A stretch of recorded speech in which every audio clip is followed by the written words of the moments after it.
Hello everyone, welcome to Brainchild IS Academy. Today is 10 February. We will discuss the press release of 10 फरवरी। जो भी आज press release हुआ है current affairs वो हम यहाँ पे डिस्कस करेंगे। तो यहाँ टोटल 111 प्रेस रिलीज है। आपको पता है कि अभी बजट सेशन चल रहा है और उसमें क्वेश्चन आवर्स के दौरान कंसर्न मिनिस्टर से क्वेश्चन पूछे जाते हैं और उन क्वेश्चंस का आंसर जो मिनिस्टर देते हैं वो प्रेस रिलीज के रूप में यहाँ पे पब्लिश होता है। ठीक है, तो सारे जो रिलीज़ हैं वो हमारे लिए इम्पोर्टेंट नहीं है। यहाँ पे कुछ ही चीज़ें हमारे लिए इम्पोर्टेंट होगा। हम यहाँ पे इम्पोर्टेंट चीज़ों को डिस्कस करेंगे। ओके, तो the first news is Union Minister Dr. Jitendra Singh says ISRO has launched a total of 129 satellites of Indian origin and 342 foreign satellites belonging to 36 countries since 1975। तो ये हमारे लिए इम्पॉर्टेंट होगा। Science and technology जो हमारा syllabus है UPSC का या फिर बीपीएससी का। तो union ministry doctor Jitendra Singh says ISRO has launched a total of 129 satellites of Indian origin and 342 foreign satellites belonging to 36 countries since 1975। तो ये हम एक सिलेबस में हमारे जीएस पेपर 3 में यूपीएससी के मेंस के जीएस पेपर 3 में एक पार्ट है achievement of India in science and technology. उसमें हम ये सारी चीज़ों को मेंशन कर सकते हैं कि 1975 से अब तक इसरो ने 129 इंडियन ऑरिजिन के यानी इंडिजिनस सेटेलाइट्स को लॉन्च किया है। साथ ही साथ 342 फॉरेन सेटेलाइट्स को भी लॉन्च किया है जो कि 36 कंट्री से बिलोंग करते हैं। ठीक है, तो यहाँ पे देखिए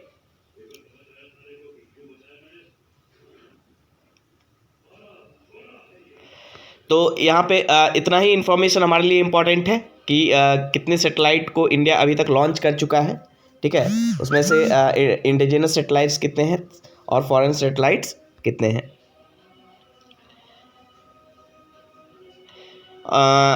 the second important news is space craft launch by the country. यानी इंडिया ने अब तक कौन कौन से स्पेस क्राफ्ट लॉन्च किए हैं, तो यहाँ पे एक लिस्ट दिया हुआ है। ये हमारे लिए काफ़ी इम्पोर्टेंट होगा। ठीक है, और ये 2016-17 से लेकर 2021-22 के बीच में इसरो ने कौन कौन से स्पेस क्राफ्ट लॉन्च किए हैं। ठीक है, तो 2016-17 में 135 number of space craft launch हुआ था।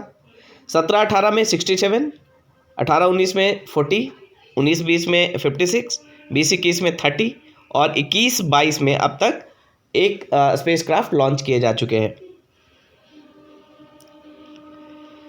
ठीक है, और यहाँ पे डोमेस्टिक यूज़ के लिए जो सैटेलाइट लॉन्च किए गए हैं, डोमेस्टिक यूज मतलब जैसे रिमोट सेंसिंग के लिए या कम्युनिकेशन सैटेलाइट के रूप में जो सैटेलाइट यूज जो भेजे गए हैं खासकर डोमेस्टिक यूज के लिए, उनका नंबर यहाँ पे है। 2016-17 में 13 सैटेलाइट, 17-18 में 10, 18-19 में 8, 19-20 6, 20-21 7 और 21-22 में अब तक एक सैटेलाइट लॉन्च किया गया है।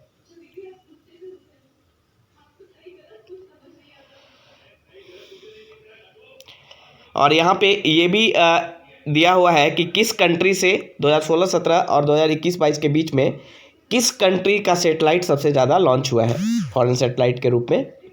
तो अल्जीरिया से 3, ऑस्ट्रेलिया से 1, ऑस्ट्रिया से 1, बेल्जियम से 3, ब्राज़ील से 1, कनाडा से 5, चिली से 1, कंबोडिया से 1, चेक रिपब्लिक से 1, फिनलैंड से 3। और यहाँ पे अगर देखें मैक्सिमम जो नंबर है वो है यूएसए के सैटेलाइट को हमने 222 सैटेलाइट्स को लॉन्च किया है 2016-17 और 21-22 के बीच में। तो ये बताता है कि हमारा कितना स्पेस के क्षेत्र में हमारा क्या इंट्रैक्शन है यूएसए के साथ, हमारा जो रिलेशन है उसको शो करता है। तो इंडिया यूएस के रिलेशन में भी इस डेटा को आप यूज़ कर सकते हैं। Okay, next important news 21 greenfield airport to be set up in 21 greenfield airport to be set up across the country. देखिए जो ग्रीनफील्ड एयरपोर्ट पॉलिसी था वो 2008 में आया था। 2008 में गवर्नमेंट ने ग्रीनफील्ड एयरपोर्ट पॉलिसी लाया था, लॉन्च किया था 2008 में, और उसके तहत एक गाइडलाइन दिया गया है, प्रोसीजर दिया गया है या कंडीशन दिया गया है for the establishment of new greenfield airport in the country. अब ग्रीनफील्ड एयरपोर्ट जो पॉलिसी था उसके अंदर क्या बोला गया था? Government of India has so far accorded in principle approval for setting up of 21, यानी ग्रीनफील्ड एयरपोर्ट पॉलिसी जो 2008 में आया था उसके तहत अब तक 21 ग्रीनफील्ड एयरपोर्ट को इन प्रिंसिपल अप्रूवल मिल चुका है। ठीक है, ये कौन कौन से हैं? Mopa in Goa, Navi Mumbai, Shirdi and Sindhudurg in Maharashtra, Kalaburagi in Bijapur, Hassan and Shimoga in Karnataka, Datia in Madhya Pradesh, Kushinagar and Noida. Kushinagar सबसे लेटेस्ट जो एयरपोर्ट बनाया गया है, Kushinagar and Noida, Jewar in Uttar Pradesh, Dholera and Hirasar in Gujarat, Karaikal in Puducherry. ठीक है, तो ये सारे सेटेलाइट्स जो हैं 21 ये जो 21 एयरपोर्ट्स हैं उन्हें ग्रीनफील्ड पॉलिसी के अंतर्गत अप्रूवल मिला है।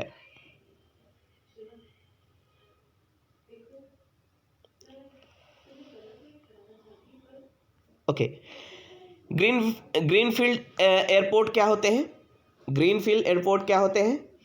ठीक है, तो यहाँ देखते हैं हम लोग कि ग्रीनफील्ड एयरपोर्ट का मतलब शुरुआत से जिन प्रोजेक्ट को शुरू से नया एयरपोर्ट डेवलप करना उसे कहा जाता है ग्रीनफील्ड एयरपोर्ट। ठीक है, ग्रीनफील्ड लैंड का मतलब वैसे न्यू लैंड पे ग्रीनफील्ड एयरपोर्ट डेवलप करना। और ब्राउनफील्ड जो प्रोजेक्ट होते हैं वो एग्जिस्टिंग प्रोजेक्ट को ही हम उसमें मॉडिफिकेशन लाते हैं। तो ब्राउनफील्ड एयरपोर्ट क्या होगा? वो रिपोर्ट होगा जो एग्जिस्टिंग एयरपोर्ट है उसको अपग्रेड करना। ठीक है, तो ग्रीनफील्ड का मतलब एकदम शुरुआत से नया एयरपोर्ट स्टार्ट करना नए लैंड पे, और ब्राउनफील्ड का मतलब जो पहले से एग्जिस्टिंग एयरपोर्ट है उनमें मॉडिफिकेशन लाना, उनको अपग्रेड करना। ठीक है, तो ये डिफरेंस है ग्रीनफील्ड एंड ब्राउनफील्ड में। ओके, तो इंडिया में अभी तक जो ग्रीनफील्ड एयरपोर्ट पॉलिसी 2008 था उसके तहत 21 ग्रीनफील्ड एयरपोर्ट को कंट्री में अप्रूवल मिला हुआ है, और इसमें मैंने कुछ एग्जांपल्स आपको बताया। Okay,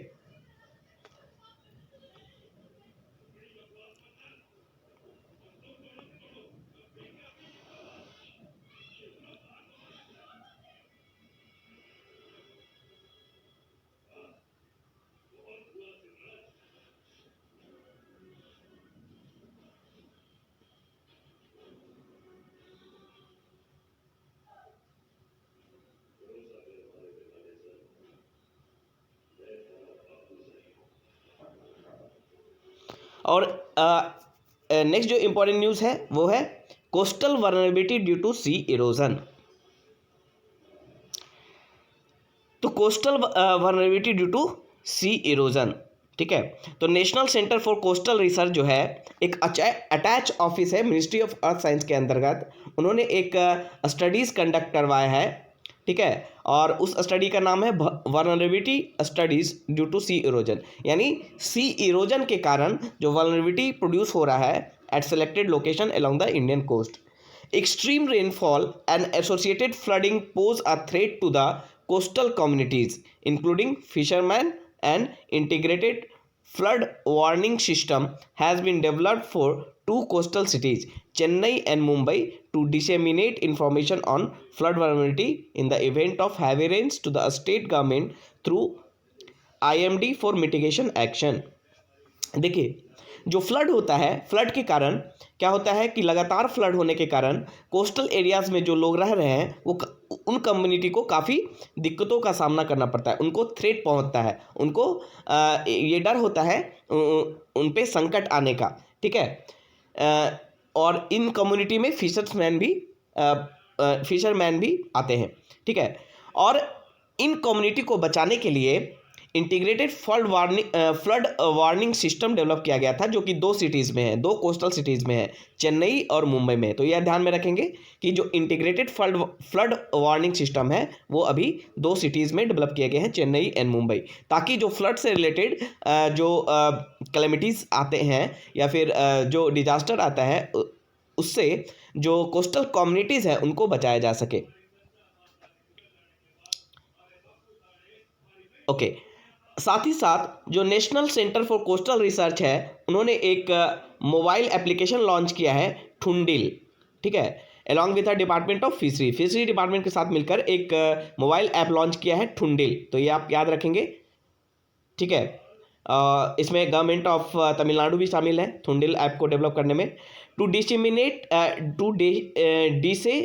information to the coastal fisherman in the event of hazard, यानी कोई भी हजार्ड आता है, नेचुरल हजार्ड, तो उस केस में जो फिशरमैन है उनको इन्फॉर्मेशन आसानी से दिया जा सके। इसके लिए national Centre for Coastal research और साथ ही साथ department of fisheries and government of Tamil Nadu ने मिलकर एक एप्लीकेशन लॉन्च किया है, इसका नाम है ठुंडिल, ठीक है।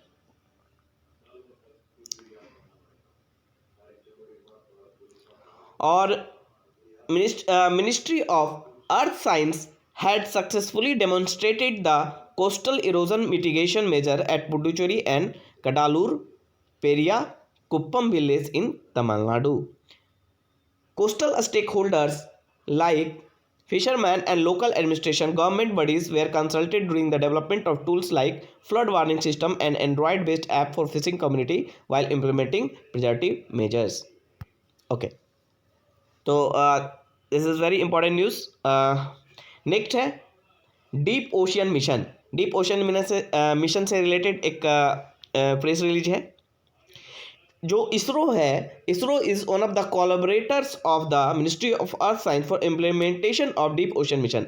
यानी डीप ओशियन मिशन एक मिशन है ओशन को एक्सप्लोर करने का, ताकि हमारा जो ब्लू इकॉनमी है उसका सपना जो हम है उसे साकार कर सके। ब्लू इकॉनमी का मतलब इकॉनमी बेस्ड ऑन ओशन, मतलब ओशन से जो रिसोर्सेज मिलेंगे उससे जो इकॉनमी ड्राइव होगी उसे ही कहा जाता है ब्लू इकॉनमी, ठीक है। तो इंडिया का जो सपना है ब्लू इकॉनमी का, वो उसके लिए गवर्नमेंट ने डीप ओशन मिशन लॉन्च किया है, और ये one of the important project है मिनिस्ट्री ऑफ अर्थ साइंस का।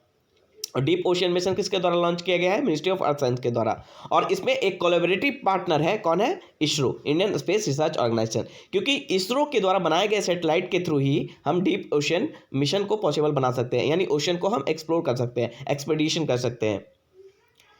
National Institute of Ocean Technology and Autonomous Institute under the Ministry of Earth Science is developing a manned submarine with a capacity to carry 3 human beings to 6,000 metre ocean depth. देखिए, जो National Institute of Ocean Technology है, एक autonomous institute है, किसके अंतर्गत? Ministry of Earth Science के अंतर्गत। उसने एक मैंड सबमरीन बनाने का सबमरीन क्या होता है? पनडुब्बी, जो पानी के अंदर चलता है। और मैन सबमरीन मतलब उसमें व्यक्ति भी बैठ सकते हैं, ठीक है, उसमें व्यक्ति भी जा सकते हैं, ठीक है। तो मैन सबमरीन बनाने का एक डेवलप कर रहा है Ministry of Earth science, national Institute of Ocean technology, और उसकी कैपेसिटी होगी 3 ह्यूमन बींग, 3 ह्यूमन बींग यानी 3 व्यक्ति उसमें बैठ सकते हैं, ठीक है। और वो 6,000 मीटर ओशन डेप्थ तक जा सकता है। The Vikram Sarabhai Space Centre of ISRO का एक सेंटर है, Vikram Sarabhai Space Centre is involve in developing a titanium alloy human sphere of 2.1 metre diameter for the man submarine. यानी विक्रम साराभाई स्पेस सेंटर भी इसमें हेल्प कर रहा है। वो क्या कर रहा है? एक टाइटेनियम एलॉय का एक ह्यूमन स्फीयर बना रहा है, ताकि ह्यूमन को उसमें कैरी किया जा सके। Okay, the overall estimate of, ये बहुत इंपॉर्टेंट प्रोजेक्ट है आपके एग्जामिनेशन पॉइंट ऑफ व्यू से भी, डीप ओशन मिशन, और इसका एस्टिमेटेड कॉस्ट है वो है 4,077 crore for a period of 5 years. 2021 से 2026 तक ये प्रोजेक्ट चलेगा, ये भी आपको ध्यान रखना है। और 4,077 करोड़ का इसका लागत है, ठीक है। ऑब्जेक्टिव क्या है डीप ओशन मिशन का? ये बहुत ही इंपॉर्टेंट है। यहाँ पे ऑब्जेक्टिव है to develop technologies for mining of deep sea resources like polymetallic nodules from the Central Indian Ocean at the water depth of 5500 metre. एक डीप ओशन मिशन का मकसद है एक ऐसा टेक्नोलॉजी बनाना ताकि डीप सी में जो रिसोर्सेस हैं, खासकर जो पॉलीमेटालिक नोड्यूल्स होते हैं, पॉलीमेटालिक नोड्यूल्स क्या होते हैं, बहुत इंपॉर्टेंट होता है पॉलीमेटालिक नोड्यूल्स। एक चंप टाइप का होता है जिसमें बहुत सारे मेटालिक्स, बहुत सारे मेटल्स उसमें जुड़े हुए रहते हैं, बहुत सारे मेटल्स का एक समूह रहता है पॉलीमेटालिक नोड्यूल्स, और जिसके थ्रू हम जो कि बहुत ही इंपॉर्टेंट रिसोर्स है। और जो पॉलीमेटालिक नोड्यूल्स होता है वो उसे एक्सप्लोर करने के लिए, उसे माइन करने के लिए डीप ओशन से हमें एक टेक्नोलॉजी डेवलप करना है, ठीक है। और ये कहाँ पे माइनिंग करनी है? इंडियन ओशन में, सेंट्रल इंडियन ओशन में। कितने डेप्थ पे? 5500 metre. Design and develop one working prototype and one final man submarine rated for 6000 metre water depth along with technology for under water vehicles and under water robotics. ठीक है, तो हमें क्या करना है? एक प्रोटोटाइप तैयार करना है और एक फाइनल एक प्रोजेक्ट है हमारे पास कि हमें एक सबमरीन डेवलप करना है जो कि 6000 मीटर वाटर डेप्थ तक जा सके, ठीक है। Okay, to provide future projection or prediction on the trends in sea level along the Indian coast, cyclone intensity को हम मेजर कर सकें, फ्रिक्वेंसी को मेजर कर सकें, स्टॉर्म सर्ज को मेजर कर सकें, विंड वेव्स को मेजर कर सकें, ठीक है। विंड वेव, सी पे जो विंड चलता है उसका वेव आपने देखा होगा समुद्र में, वाटर वेव्स होते हैं ओशन पे, ठीक है। साथ ही साथ जो साइक्लोन आता है, जो चक्रवात है, उसकी इंटेंसिटी क्या होगी, ठीक है। ये इंटेंसिटी ही जिम्मेदार होती है कैटास्ट्रॉफ के, मतलब जो भी क्षति होता है वो इंटेंसिटी पे डिपेंड करता है। और फ्रिक्वेंसी कैसा है साइक्लोन का? फ्रिक्वेंसी का मतलब कितनी बार, साल में कितने बार आ रहा है साइक्लोन उस ओशन में। इन सारी चीज़ों को मेजर करने का हमारा लक्ष्य है, इन सारी चीज़ों को प्रेडिक्ट करने का हमारा लक्ष्य है, ठीक है। तो ये सारी चीज़ें ऑब्जेक्टिव है डीप ओशन मिशन का। नेक्स्ट जो इंपॉर्टेंट न्यूज़ है हमारे लिए वो है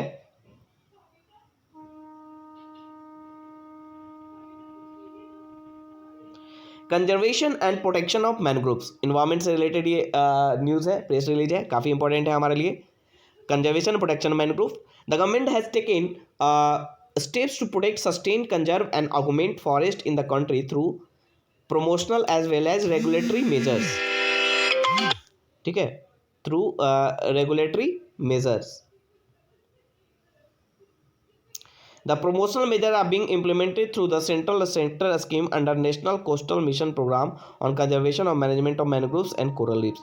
गवर्नमेंट ने, देखिए, गवर्नमेंट ने बहुत सारे स्टेप लिए हैं मैनग्रोव को या फॉरेस्ट को सस्टेन करने में, कंजर्व करने में, और साथ ही साथ ऑगमेंट मतलब बढ़ाने में। कंट्री में उसे सस्टेन करना है, ठीक है, जितना है मेंटेन करना है, साथ ही साथ कंजर्व करना है और उसे बढ़ाना, ऑगमेंट करना है, ठीक है, through promotional as well as regulatory measures. Promotional मतलब प्रमोट करना, ठीक है, फॉरेस्ट को डेवलपमेंट को प्रमोट करना, और रेगुलेटरी मेजर मतलब उसको कंट्रोल करना, रेगुलेट करना, उनके ग्रोथ को रेगुलेट करना, मतलब उसका फॉरेस्ट को काटा ना जाए, ठीक है। और प्रमोशनल मतलब मोटिवेट करना, ताकि प्रमोट करना, ताकि फॉरेस्ट को ज़्यादा से ज़्यादा ग्रो किया जा सके। तो प्रमोशनल मेजर्स के अंतर्गत एक सेंट्रल सेक्टर का स्कीम है प्रमोशनल मेजर्स के लिए, जो कि नेशनल कोस्टल मिशन प्रोग्राम के अंतर्गत चल रहा है, ठीक है। वो किस चीज़ के लिए है? Conservation and management of mangroves and coral reefs के लिए है। दिस अंडर दिस प्रोग्राम, मतलब इस प्रोग्राम के अंदर annual management action plan for conservation and management of mangroves are formulated and implemented in all coastal state in union territory. एक annual action map, annual management action plan बनाया जाता है हर साल। किस लिए? उसके कंजर्वेशन और मैनेजमेंट के लिए, मैनग्रोव्स। जितने भी कोस्टल स्टेट्स यूनियन टेरिटरी है वहाँ पे मैनग्रोव्स का मैनेजमेंट और उसके कंजर्वेशन के लिए एक एनुअल मैनेजमेंट एक्शन प्लान तैयार किया जाता है इस प्लान के तहत, ठीक है। और मैनग्रोव्स कहाँ पे होते हैं? जनरली कोस्टल एरियाज़ में होते हैं। आपको पता है कि मैनग्रोव्स के जो जड़ें होती है वो पानी में तैरते रहती हैं, और ये क्या करता है मैनग्रोव्स? ये साइक्लोन्स को सस्टेन करता है, मतलब साइक्लोन कोस्टल रीजन में जो फ्लोरा एंड फौना है उसको साइक्लोन के इफेक्ट से बचाता है।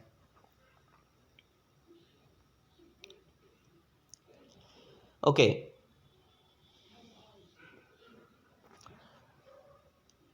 देखिए देखिए एक यहाँ पे इंफॉर्मेशन है कि जो WWF यानी World Wide Fund for Nature, WWF जो है India, World Wide Fund for Nature, ठीक है, और WWF ये दो अलग हैं, World Wide Fund for Nature and WWF India. The WWF India has enjoyed citizens in 9 states which include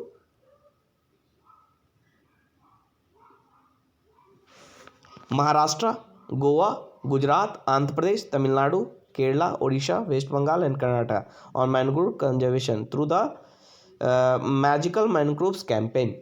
ठीक है, इन सारे एजेंसियों ने मिलकर wild world fund for Nature WWF India, ठीक है, इन सारे एजेंसियों ने मिलकर सिटीजन को मोटिवेट किया, सिटीजन को पार्टिसिपेट करवाया है किन चीज़ों में, for the conservation of mangroves, ठीक है, और एक कैंपेन चलाया है मैजिकल मैनग्रोव्स कैंपेन, तो याद रखेंगे, ध्यान रखेंगे इसको।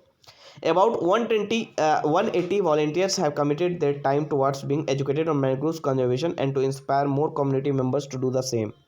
Volunteers are equipped with a curated toolkits of presentation, videos, a storybook, and a mangroves app. In addition, the Magical Mangroves campaign has sensitized close to 15,600 citizens in India's coastal state through 120 webinars. ये जो magical mangroves campaign किया गया है उसने लगभग 15,600 citizens को motivate किया है, सेंसिटाइज किया है, ताकि वो खासकर इंडिया के कोस्टल स्टेट में ताकि वो मैनग्रोव कंजर्वेशन में पार्टिसिपेट कर सकें। ओके, तो ये सारे स्कीम्स हैं मैनग्रोव कंजर्वेशन से रिलेटेड। नेक्स्ट जो इम्पॉर्टेंट न्यूज़ है हमारे लिए वो है e waste management in the country. E waste management in the country, तो under the e waste management rule 2016 में ई वेस्ट मैनेजमेंट रूल आया था। 21 types of electrical and electronic equipment have been notified. यानी e waste क्या होता है, electronics, जैसे कोई भी इलेक्ट्रॉनिक्स वस्तु जब हम यूज करते हैं और जो उसका लाइफ स्पैन ख़त्म हो जाता है तो वो ई वेस्ट के रूप में बच जाता है, ठीक है, तो उसे ई वेस्ट कहा जाता है। यानी कोई भी इलेक्ट्रॉनिक्स या इलेक्ट्रिकल गुड्स है जिसका लाइफ स्पैन ख़त्म हो जाता है उसे हम ई वेस्ट कहते हैं। तो ई वेस्ट मैनेजमेंट रूल जो 2016 में लॉन्च किया गया था, लाया गया था, उसमें 21 types of electrical and electronic equipments को आइडेंटिफाई किया गया था, नोटिफाई किया गया था।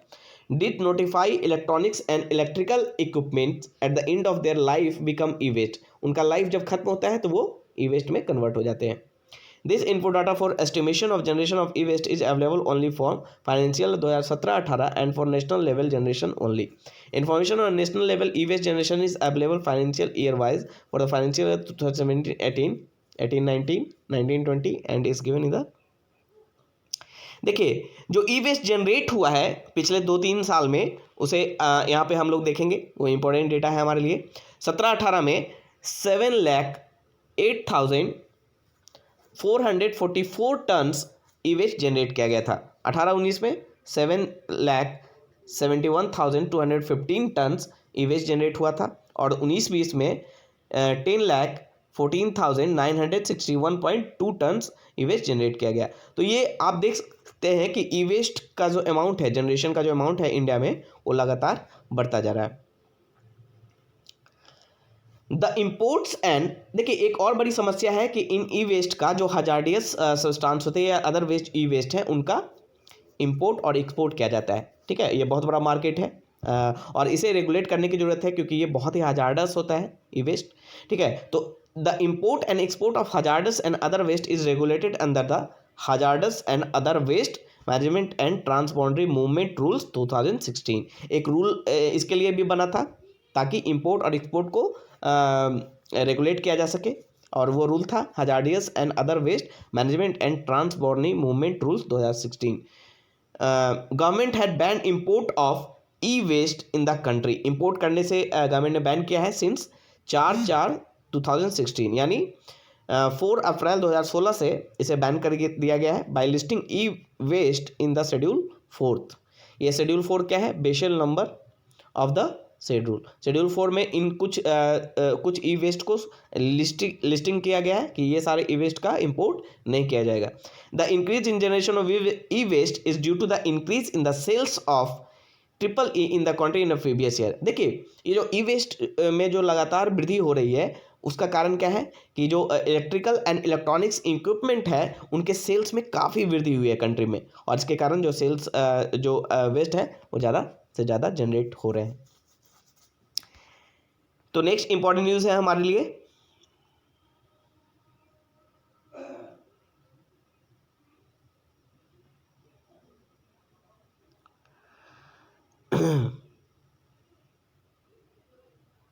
ओके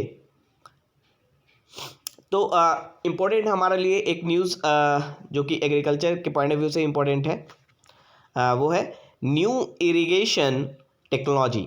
ठीक है, water resource project are plan funded executed and maintained by the state government themselves as per their own resources and priorities.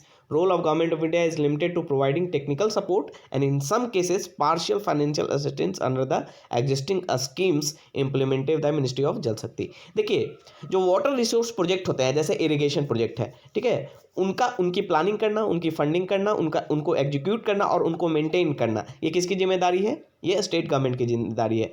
Central government का क्या रोल है इसमें? टेक्निकल सपोर्ट या कभी कभी कुछ केसेस में फाइनेंशियल असिस्टेंस प्रोवाइड करना। ठीक है, जो कि मिनिस्ट्री ऑफ जल शक्ति के अंतर्गत ये चीज़ें दी जाती हैं, टेक्निकल सपोर्ट या फाइनेंशियल असिस्टेंस।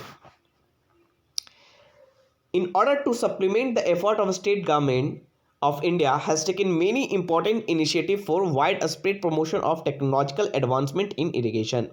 स्टेट गवर्नमेंट के एफर्ट को सपोर्ट करने के लिए गवर्नमेंट ऑफ इंडिया ने कई सारे इनिशिएटिव लिए हैं। ठीक है, खासकर एडवांसमेंट इन इरिगेशन को बढ़ावा देने में। ठीक है, जैसे कि use of remote sensing for monitoring of projects including ground water table estimation and crop area assessment. ठीक है, तो सेंट्रल गवर्नमेंट के द्वारा जो इनिशिएटिव लिया गया है उसमें सबसे इंपॉर्टेंट है रिमोट सेंसिंग।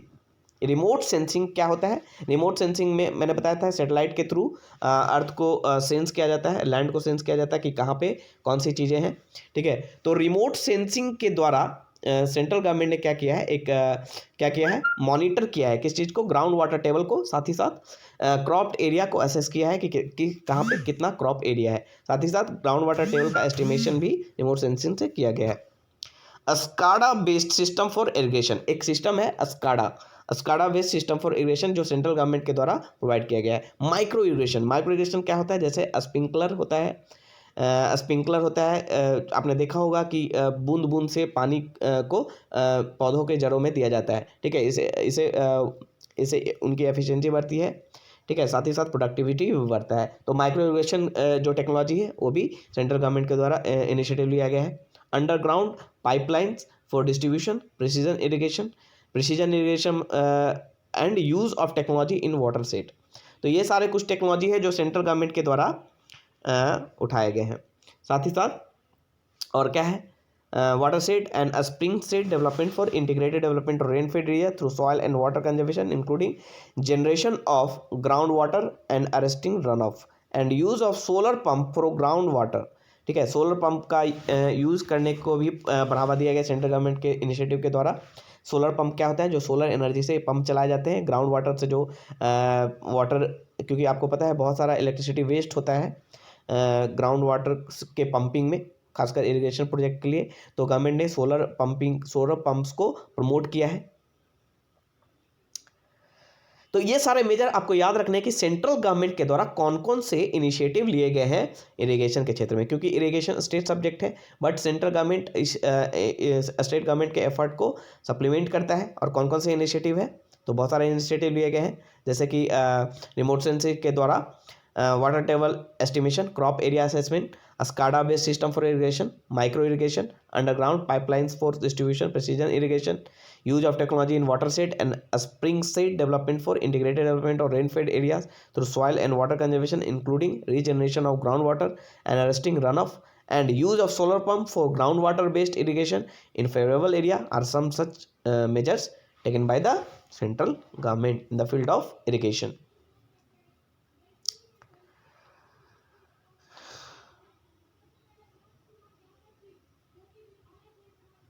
ओके, तो यहाँ पे एक बहुत इम्पॉर्टेंट इन्फॉर्मेशन है। मिनिस्ट्री ऑफ एग्रीकल्चर और फार्मर्स वेलफेयर के डेटा के अनुसार अगर यहाँ देखें तो इंडिया में जो परसेंटेज है net unirrigated area over net area sown in the country is estimated to be 48.65% है। इसका मतलब कि नेट सोन एरिया का टोटल नेट सोन एरिया क्या होता है, जहाँ पे बुआई होती है, जितने एरिया में बुआई की जाती है, सोन किया जाता है पौधों को, उसका 48.6% जो है वो अनइरिगेटेड एरिया है। ठीक है, वहाँ पे इरिगेशन की सुविधा नहीं पहुँची है, यानी वो रेन पे डिपेंडेंट होते हैं। तो ये काफ़ी बड़ा परसेंटेज है। इसे हम इस गैप को हमें फिल करना है। ठीक है, वहाँ उन एरियाज़ में जहाँ पे इरिगेशन फैसिलिटी नहीं पहुँची है वहाँ इरिगेशन फैसिलिटी पहुँचाना है। Further it is estimated that 40% of the net sown area is expected to remain rainfed even after attainment of full irrigation potential of the country. देखिए, हमने हाल ही में फुल इरिगेशन पोटेंशियल अचीव किया है। मतलब irrigation potential achieve करने का मतलब, full irrigation potential achieve करने का मतलब है कि सभी जगह जितने भी नेट सोन एरिया है सभी जगह इरिगेशन को पहुंचाया जा सकता है। ये हमारे लिए पोटेंशियल है, हम पहुंचा सकते हैं। फिर भी लगभग 40% जो नेट सोन एरिया है वो रेन फेड है। इसका मतलब रेन पे डिपेंडेंट है, वहाँ इरिगेशन नहीं पहुँच पाया है। Augmentation for irrigation is to be taken by the state government as per availability of resources and priorities. Government of India provide catalytic technical financial support to the state government for the same. ये state government का काम है कि irrigation को बढ़ावा दे। ठीक है, और सेंट्रल गवर्नमेंट का काम है उसमें कैटलिस्ट की भूमिका निभाता है, उस प्रोसेस को तेज करता है, टेक्निकल सपोर्ट देता है या फिर फाइनेंशियल सपोर्ट देता है। अब देखिए, इस क्षेत्र में, इस डायरेक्शन में सेंट्रल गवर्नमेंट ने कई सारे इनिशिएटिव लिए हैं। पहला है प्रधानमंत्री कृषि सिंचाई योजना, जैसा कि आपने पढ़ा होगा 2015-16 में ये आया था। इसका एम क्या था? To enhance physical access of water on farm. ठीक है, फार्म पे वाटर का जो एक्सेस है उसको बढ़ाना। And expand cultivable area under assured irrigation. मतलब जितना भी कल्टिवेबल एरिया है उस वहाँ पे एस्योर्ड इरिगेशन पहुँचाना, मतलब इरिगेशन को एस्योर करना। Improve on farm water use efficiency. Water efficiency को यूज करना कैसे? स्पाडा टेक्नोलॉजी का यूज करके या फिर माइक्रो इरिगेशन टेक्नोलॉजी का यूज करके। Introduce sustainable water conservation practices. ठीक है, पॉन्ड बनाना या फिर रेन वाटर को स्टोर करना, ग्राउंड वाटर को रिसाइकल करना। ठीक है, तो ये सारे इनिशिएटिव इसमें लिए गए हैं। उसके अलावा दूसरा जो है 2019 में एक बहुत इंपॉर्टेंट योजना स्टार्ट किया गया था सेंट्रल गवर्नमेंट के द्वारा इस डायरेक्शन में, जल शक्ति अभियान। ठीक है, और इसका मकसद था, और इसी के बाद 2021 में जल शक्ति अभियान कैच द रेन कैंपेन चलाया गया 2021 में। ये भी आप ध्यान में रखेंगे। 2019 में जल शक्ति अभियान आया था और 2021 में जल शक्ति अभियान कैच द रेन कैंपेन चलाया गया। इसका मेन ऑब्जेक्टिव क्या था? ठीक है, इसमें था कि renovation of traditional and other water body, यानी अदर जितने भी वाटर बॉडीज हैं, ट्रेडिशनल बॉडी, जैसे कि पॉन्ड है, लेक है, या फिर बहुत सारे आपने गांव में देखा होगा कि छोटे छोटे पैन होते हैं। ठीक है, तालाब होता है, नहर होता है, इन सारों को रेनोवेट करना। ठीक है, रेनोवेट मतलब फिर से उन्हें पुनर्जागृत करना। ठीक है, टैंक्स है। ठीक है,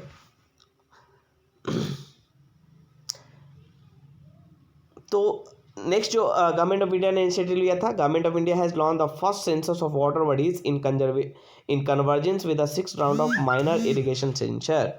ठीक है, गवर्नमेंट इंडिया ने पहली बार वाटर सेंसस, ठीक है, सेंसस ऑफ वाटर बॉडीज, यानी इंडिया में कितने वाटर बॉडीज है उसका सेंसस करना, उसकी गणना करना। तो सेंसस ऑफ वाटर बॉडी पहली बार हुआ था कब? 2017-18 में। किसके साथ? माइनर इरिगेशन सेंसस के साथ ही ये इरिगेशन किया गया था। 2017-18 रेफरेंस ईयर था, यानी 17-18 का डेटा हम इसमें यहाँ पे इस सेंसस में इंक्लूड किए थे। Another irrigation sensor, centrally sponsored एक स्कीम है इरिगेशन सेंसस, उसके अंतर्गत ये वाटर बॉडीज का सेंसस और माइनर इरिगेशन सेंसस दोनों साथ में करवाया गया था। साथ ही साथ Mahatma Gandhi national rural employment guarantee scheme जो मनरेगा है, उसके तहत उसका मेन पर्पस क्या है, एनवायरनमेंट को कंजर्व करना, वाटर बॉडीज़ को कंजर्व करना। तो इसके अंतर्गत पब्लिक वर्क इसके अंतर्गत प्रोविजन है कि public works relating to natural resources management, water conservation, water harvesting structure to augment and improve ground water like underground dykes, earthen dams, stop dam, check dams and roof top rain water harvesting structure in public building. इन सारे क्षेत्र में employment create करना, ठीक है, public work create करना, ताकि employment के साथ साथ वेज एम्प्लॉयमेंट के साथ साथ कंजर्वेशन का भी काम किया जा सके। तो this is all about the important press releases of 10th February 2022। Okay.